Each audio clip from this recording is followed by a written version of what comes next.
এটা আমার এই গাছের দাম কোটি টাকা। দর্শক, এই একটা গাছের দাম কোটি টাকার সমপরিমাণ। শুনতে হাস্যকর মনে হলেও এটাই সত্য। চলুন এই নার্সারির লোকজনের কাছ থেকে জেনে নেওয়া যাক কেন এই গাছের এত দাম। এই যে কোটি টাকা একটা গাছের দাম।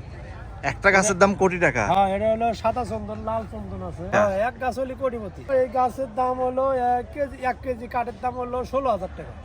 আচ্ছা আচ্ছা, 1 কেজি কাঠের দাম 16,000 টাকা। তাহলে এই চারাটা কত বিক্রি এই করতেছেন? চারাটা 6,000 করে বিক্রি করতেছে। এটার নাম কি? এটা হলো শ্বেত চন্দন। শ্বেতচন্দন। শ্বেতচন্দনের উপকারিতা কি বা এটা কি কারণে ব্যবহার করে? আপনি গাছ এই করে প্রসেসিং করে, এর স্যান্ড হয়, এটাতে সাবানে, ওষুধে, যেগুলো এটাতে ব্যবহার করে। নিশ্চয়ই চিনতে পেরেছেন, বাংলাদেশের সাবানের একটা পরিচিত ব্র্যান্ড। এই সাবান তৈরিতে চন্দনের নির্যাস ব্যবহার করা হয়। এটা হচ্ছে তাদের নার্সারির কার্ড। এখানে এই যে ফোন নাম্বার দেওয়া আছে, এই নাম্বারে যোগাযোগ করে আপনারা সারা দেশে কুরিয়ারের মাধ্যমে ডেলিভারিও নিতে পারবেন।